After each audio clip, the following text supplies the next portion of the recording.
Assalamualaikum warahmatullahi wabarakatuh. Nama saya Novia Zahratul Muslimah. Saya dari kelompok 10 akan menjelaskan tentang komponen-komponen RPP atau rencana pelaksanaan pembelajaran. First thing first, we have to know what is rencana pelaksanaan pembelajaran.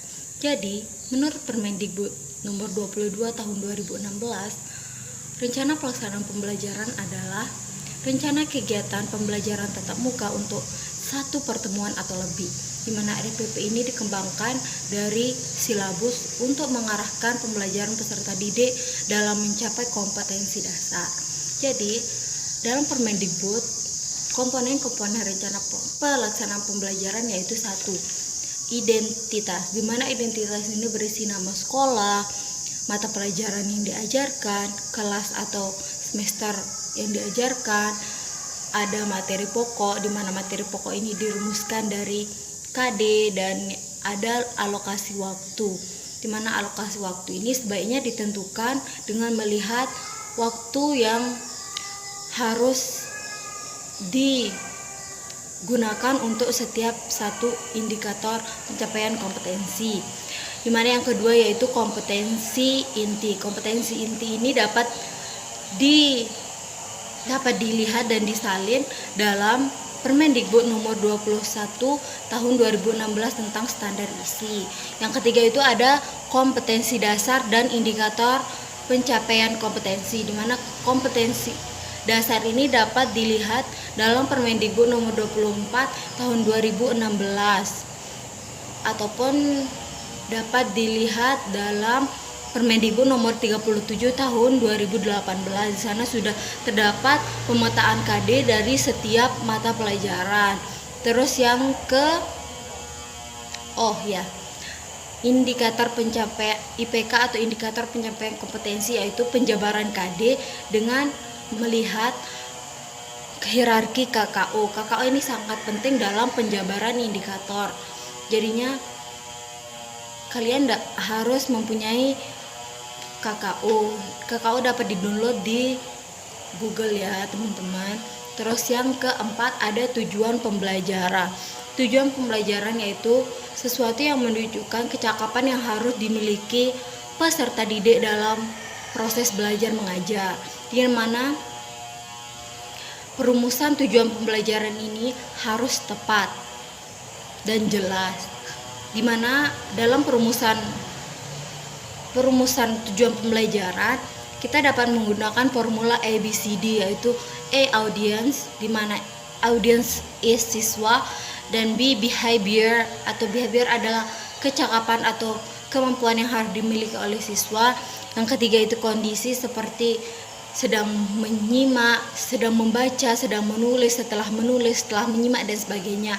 Dan D ada degree itu seperti siswa dapat menjelaskan kompetensi tentang perkalian dengan tepat, dengan benar, dengan cermat, seperti itu.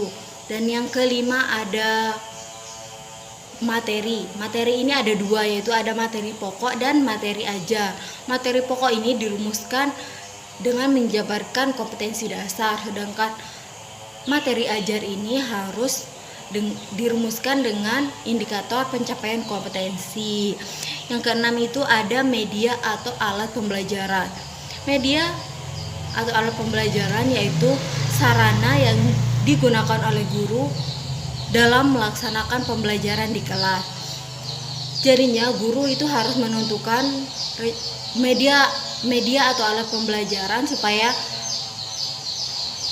pembelajaran yang berlangsung efektif, di mana media ini harus sesuai dengan materi yang diajarkan, karena kalau tidak sesuai jadinya percuma media ini digunakan.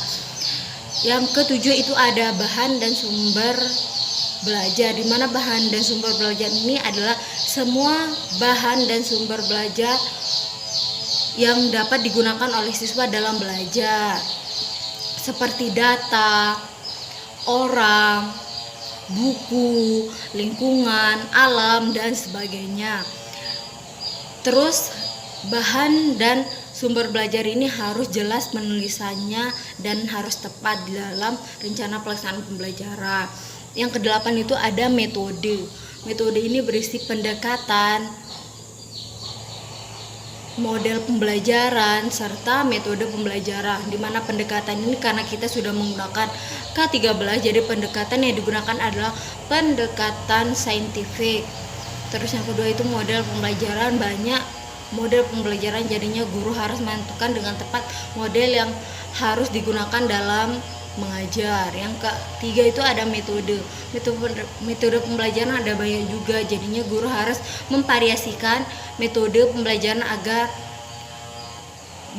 proses belajar mengajar tidak membosankan, harus interaktif gitu. Jadinya metode pembelajaran juga banyak sekali, ada metode ceramah, diskusi, penugasan, dan banyak lagi. Jadi komponen yang ke-9 yaitu kegiatan pembelajaran, di mana kegiatan pembelajaran yaitu kegiatan tatap muka, proses belajar mengajar antara guru dan murid di dalam kelas. Kegiatan pembelajaran ini ada 3, yaitu 1. Kegiatan pendahuluan. Kegiatan pendahuluan ini berisikan aktivitas di mana guru dan murid melakukan apersepsi. Yang kedua itu melakukan stimulus psikis dan fisik peserta didik. Yang ketiga itu pengkondisian peserta didik, dan keempat itu guru menjelaskan tentang rencana pelaksanaan pembelajaran, di mana kompetensi yang harus dicapai oleh peserta didik, tujuan apa yang harus dicapai oleh peserta didik, dan banyak lagi. Dan kedua itu ada kegiatan inti. Kegiatan inti ini di mana tempat pelaksanaannya pendekatan, model, dan metode pembelajaran yang sudah ditetapkan sebelumnya. Di mana dalam kegiatan inti ini tempat melakukannya aktivitas 4C, yaitu creative thinking, critical thinking and problem solving, and communication and collaboration. Di mana dalam kegiatan inti juga harus mencakup kegiatan for learning assessment atau penilaian dalam proses pembelajaran. Jadi dalam kegiatan inti selain juga memberikan ilmu, guru harus juga menerapkan for learning assessment ini. Terus yang ketiga itu ada kegiatan penutup. Kegiatan penutup ini berisikan di mana guru dan siswa melakukan atau menentukan kesimpulan dari materi yang diajarkan. Terus guru dan siswa melakukan tindak lanjut, di mana dengan pemberian tugas dan sebagainya. Guru juga memberitahu kepada siswa tentang kegiatan atau proses belajar mengajar selanjutnya atau rencana pembelajaran selanjutnya, dan melakukan kegiatan penilaian. Komponen yang ke-10 yaitu penilaian.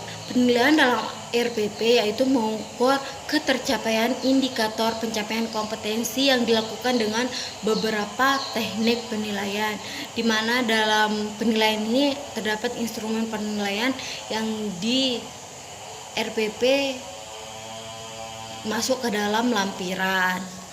Sekian dari saya. Sebelumnya, RPP yang baik, yang matang, yang cermat, yang tepat akan menghasilkan proses belajar mengajar yang efektif. Jadinya guru atau calon guru sebaiknya menyusun rencana pelaksanaan pembelajaran dengan cermat, matang, tepat, dan baik. Terima kasih. Sekian dari saya. Assalamualaikum warahmatullahi wabarakatuh. Bismillahirrahmanirrahim. Assalamualaikum warahmatullahi wabarakatuh. Saya Syahrul Ramadan dari kelas PGMI 5A Universitas Islam Negeri Mataram dengan NIM 180106035. Bapak, Ibu guru, dan teman-teman yang saya banggakan, saya akan membahas tentang pengertian fungsi dari penilaian dan teknik-teknik dan instrumen-instrumen penilaian itu sendiri. Tak perlu panjang lebar lagi, mari kita mulai pembahasan. Check it out. Baiklah teman-teman sekalian, yang pertama kita akan membahas tentang pengertian penilaian.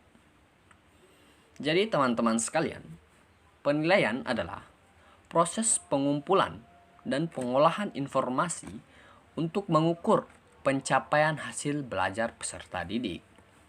Pengumpulan informasi tersebut ditempuh melalui berbagai teknis penilaian, menggunakan berbagai instrumen, dan berasal dari beragam sumber.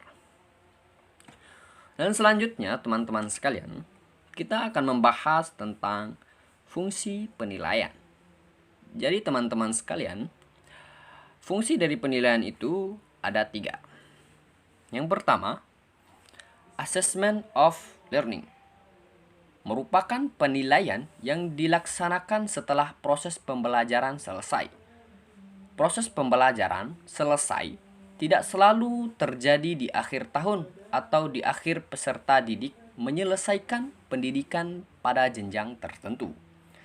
Setiap pendidik melakukan penilaian yang dimaksudkan untuk memberikan pengakuan terhadap pencapaian hasil belajar. Setelah proses pembelajaran selesai, yang berarti pendidik tersebut melakukan assessment of learning, ujian sekolah atau madrasah, dan berbagai bentuk penilaian sumatif.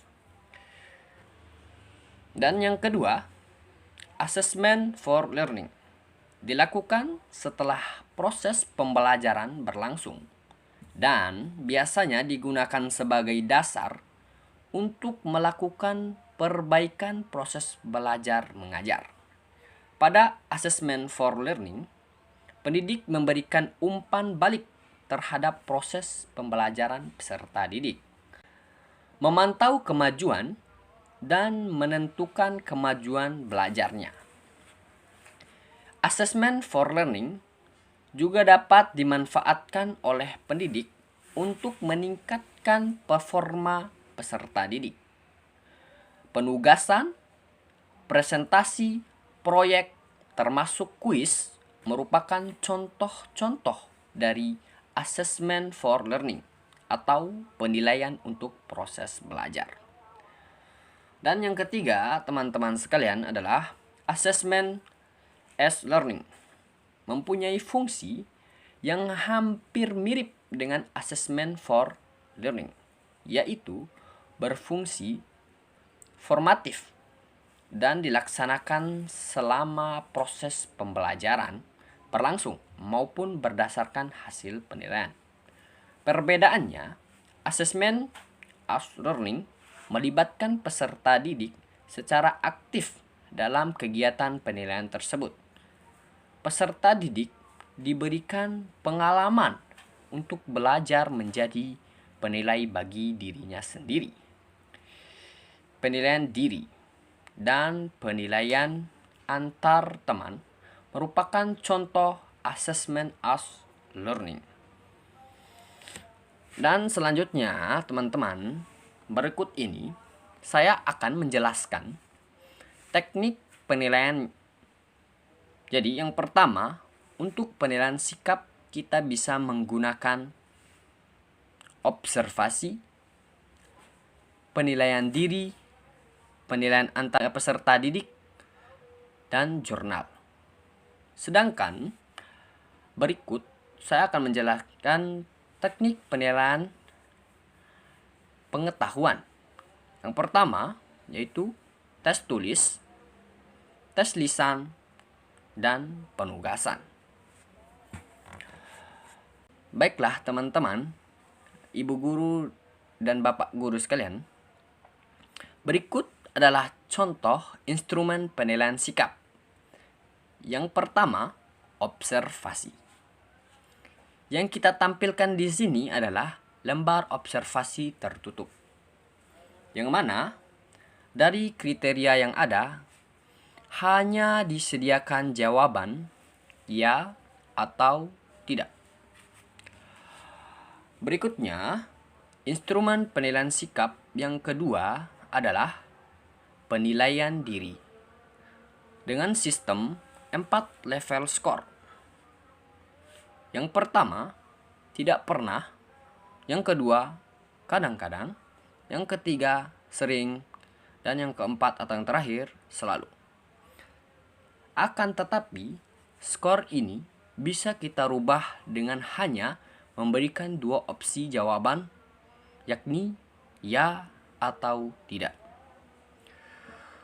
Oke, selanjutnya instrumen penilaian sikap yang ketiga adalah penilaian antar teman.